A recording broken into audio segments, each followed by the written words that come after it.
retrouve pour le bilan de lecture du mois de mars qui a été plutôt productif.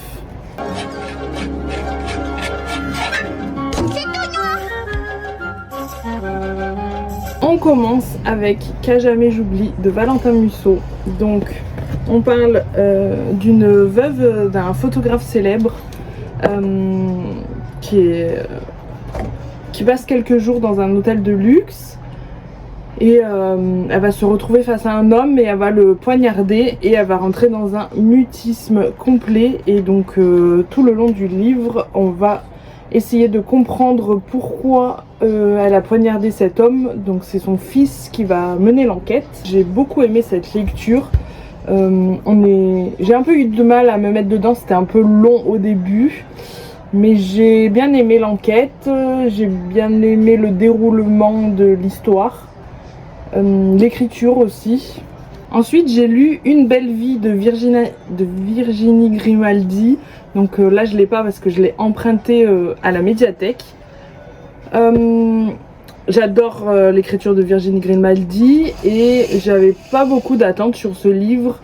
Le résumé est en dessous de l'histoire, dans le sens où quand j'ai lu le résumé je me suis dit ouais sympa, je le prends juste parce que c'est Virginie Grimaldi et j'avais pas beaucoup d'attentes. Sauf qu'au final j'ai adoré, vraiment une histoire de famille, de sœurs, j'ai adoré, vraiment.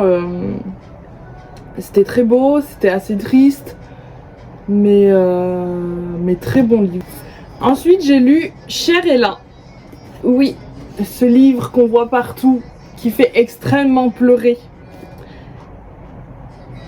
Je n'ai pas plus de mots, c'est un 5 sur 5. Le petit bémol c'est que comme je m'attendais à énormément pleurer parce que j'ai vu beaucoup passer de choses, on m'en a beaucoup dit du bien, enfin on m'a répété que j'allais pleurer. Du coup j'ai été dans l'attente et j'ai un peu moins pleuré que si j'avais pas su, je pense. Mais ça enlève en rien que c'est un extrêmement bon livre. Vraiment, je l'ai adoré. Ensuite j'ai essayé de lire un développement personnel que j'avais dans ma palle. Donc c'est Un esprit bof dans un corps pas ouf. Je l'ai DNF au bout de 20-30 pages. J'ai pas du tout aimé le cheminement, l'écriture. C'était basé que sur le vécu de l'auteur, ce qui peut être bien, mais en même temps j'ai pas aimé, j'ai pas su rentrer dedans. Je l'ai immédiatement vendu sur Vinted et Dieu merci il est parti. Ensuite j'ai lu Stairway to Heaven de Delinda Dane et celui-là c'est un coup de cœur. Donc pareil j'avais très peu d'attentes, je l'avais dans ma palle mais sans trop avoir d'attentes très élevées. Je l'ai pas beaucoup vu passer sur le BookTok. Je regrette pas du tout. Donc en fait on parle d'un ancien d'une ancienne star de télé-réalité donc qui a beaucoup de vices et il va se retrouver avec un enfant sur les bras. Donc ça va changer sa vie et il va devoir faire appel à une nounou. Et j'ai adoré, vraiment. L'écriture est fluide, on est à fond dedans.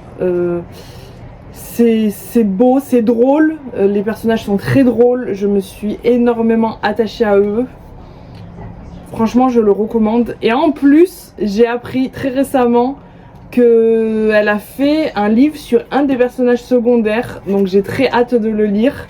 Je pense que je ne tarderai pas à l'acheter parce qu'il me tente énormément. J'ai lu L'homme qui lisait des livres de Rachid Benzine, donc c'était notre lecture commune du book club.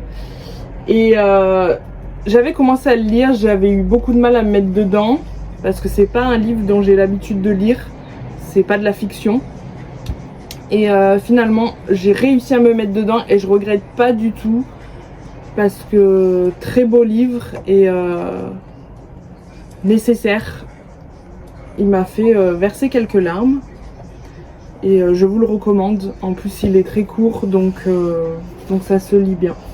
J'ai voulu tenter aussi les livres audio, donc j'ai profité d'une offre de Nextory Et j'ai commencé avec La Menteuse, donc je ne l'ai pas terminé, mais je suis complètement accro. J'adore quand je conduis, quand je vais marcher, les livres audio, c'est trop bien.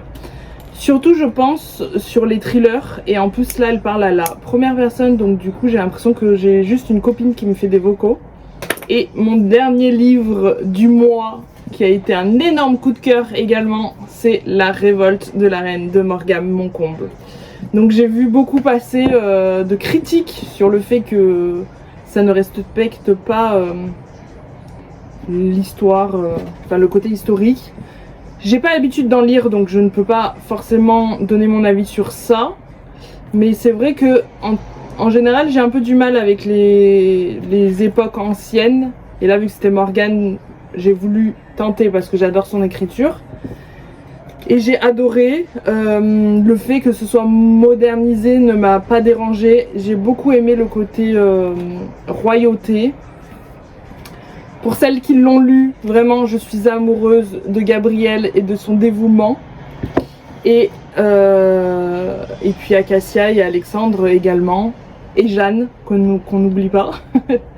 Il y a beaucoup de retournements de situation qu'on ne voit pas forcément venir. Pareil, c'est fluide, ça m'a rendu accro. Vraiment, j'ai adoré et j'ai hâte d'avoir la suite pour voir ce qu'il en est.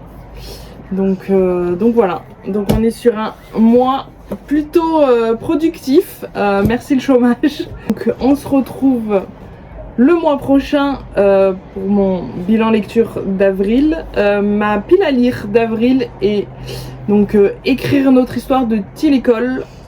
J'ai la flemme d'aller le chercher, c'est un emprunt à la médiathèque. Ensuite je vais lire Le parfum du bonheur est plus fort sous la pluie de Virginie Grimaldi, Cœur insoumis de Emma Green, Ne lâche pas ma main de Michel Bussy, Le journal d'Anne Frank, et j'ai rajouté The Dare de Alicia Garnier.